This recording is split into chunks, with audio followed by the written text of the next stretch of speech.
Most people solve this the long way, but I'm going to show you the direct way that your professor expects. We're going to look at the binding energy per nucleon of reactants and the products. Now, the final binding energy is going to be the number of nucleons times the binding energy per nucleon. We've got this much mass. You got to divide this by grams per mole. Unit analysis is your friend, right? Grams divided by grams per mole is going to give moles.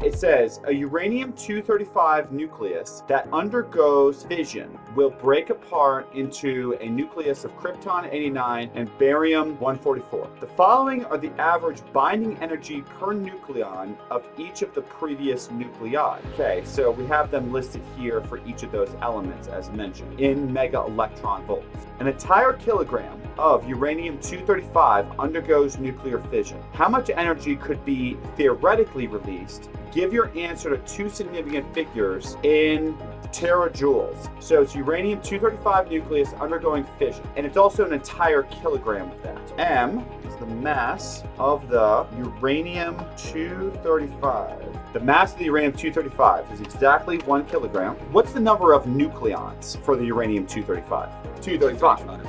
So we need to kind of list that for each of these. Yes, and we're going to break it up into krypton-89 and barium-144. In these energies they gave us, this is going to be energy in mega electron volts per nucleon. So I'm going to recommend we go per N of each of these, per nucleon. We've got the krypton-89, barium-144. When we think about chemical reactions, this is sort of like a chemical reaction. It's more so a fission reaction. Would the krypton and the barium be the reactants or the products?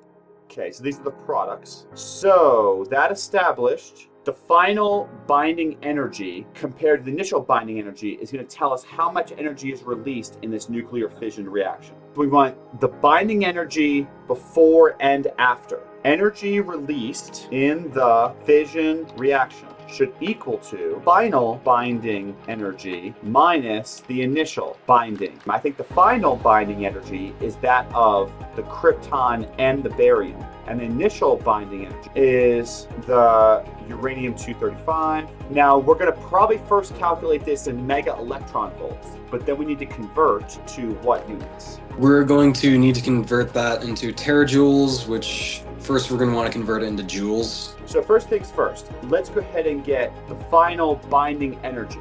Now, the final binding energy is going to be the number of nucleons times the binding energy per nucleon. So that means the final binding energy is going to be the number of nucleons of the krypton times the energy per nucleon of krypton, and then plus the same sort of thing with barium. We then need to subtract off the initial binding energy of the uranium-235. Then we just need numbers for all of these. And let me be clear about this. It's the energy released in the fission reaction per each time fission occurs. So let's get this number calculated first, because we're definitely going to need it. Krypton was 89.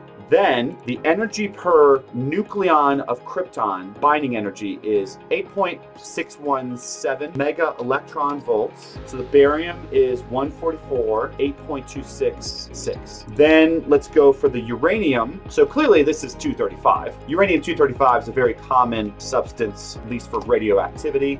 And then it's 7.591 mega electron volts. So let's get this calculation done. 89 times 8.617 plus 144 times 8.266, and then minus 235 times 7.591. It's about 173.332 mega electron volts. So that's going to be delta E per fission, approximately 173.332 mega electron volts. Now, we need to go into what units? We need to go into terajoules, but we can start with joules. Totally.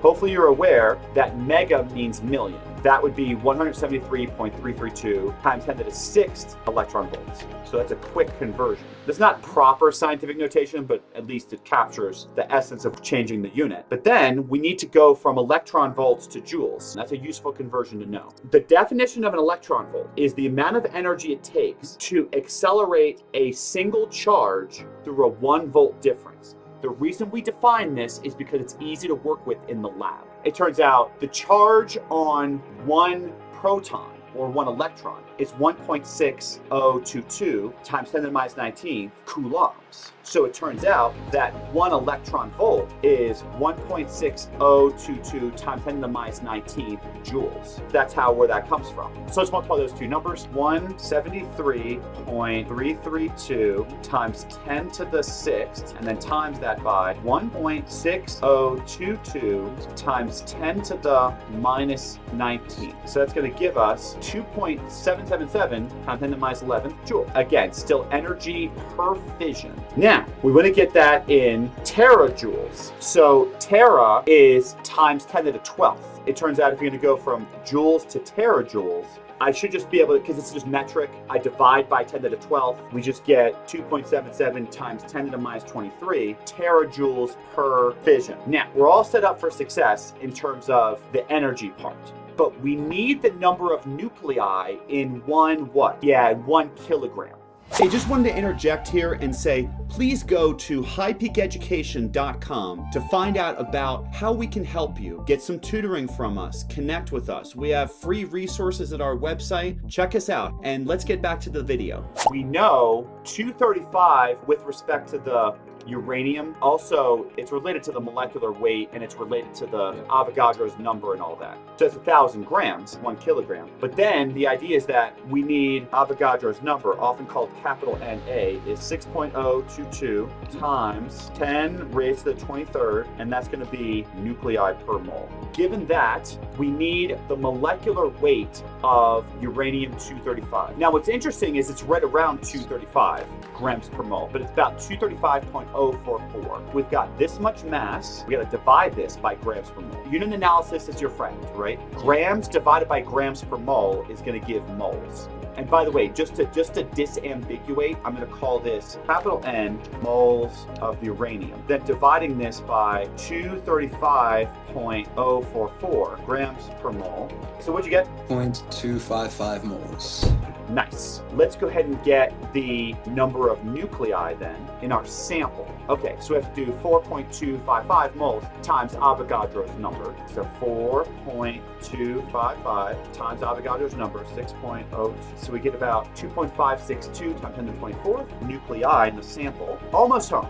Now that we have the total number of uranium nuclei in the sample, and given that we have the energy released per fission, we should be able to multiply those, and boom, we finally have our final answer in terajoules. Delta E total is going to be the delta E per fission times the total number of the uranium nuclei that we had in our sample. So I get about 71 terajoules. Okay, and that'd be our answer. So kind of quick review. It's uranium-235 fission to krypton-89 and barium-144.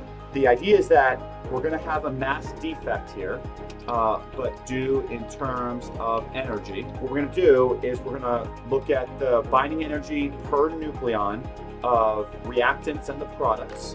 And then we're given that it's 1 kilogram of uranium-235. So we took the mass, we took the number of nucleons. We're just going to do the binding energy of each per nuclei times the number of nuclei in the products, and then minus that of the reactant. Let's put it this way, if it takes more energy to bind together smaller things than it does bigger things. Yes. Yeah. In other words, bigger things have more nuclei nearby, so because of that strong nuclear force, we're able to hold them together. And then we calculate that, so we get 173.332 mega electron volts. Mega means million, so times 10 to the 6th. Remember, this is the energy in joules per electron volt. That just comes from the fundamental charge on 1 electron or 1 proton. So then we get joules, but then we go terajoules because just tera means 10 to the 12th. So then we're all set with that in terms of the energy change per fission reaction. But we need to figure out how many fission reactions. The mass, this is now just chemistry units, mass in grams. Then here's good old Avogadro's number. That's the number of nuclei per mole. Then we looked up the molecular weight of uranium. So we got the number of moles in our sample. And then we took that times Avogadro's number to get the number of nuclei in the sample. And then finally, total energy in all the fission reactions. I wish it was easier. That's how we have to do it.